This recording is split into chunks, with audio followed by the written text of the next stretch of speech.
how you can fix too many operations in Litmatch. Now if you guys are facing the same problem, this video is for you. But before I teach you guys how to fix that, if you are new to our channel, head down below and hit the subscribe button so you don't miss out on our future videos.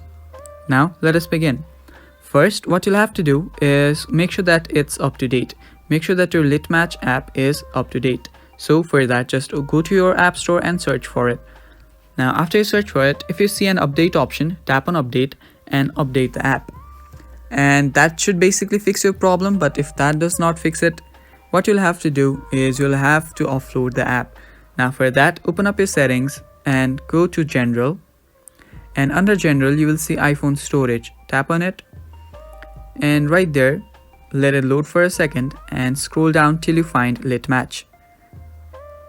Now if you are on Android, what you'll have to do is you can just simply clear the cache of your app and that should fix it. But if you're on iOS, you can either offload the app or you can directly uninstall and install it back again.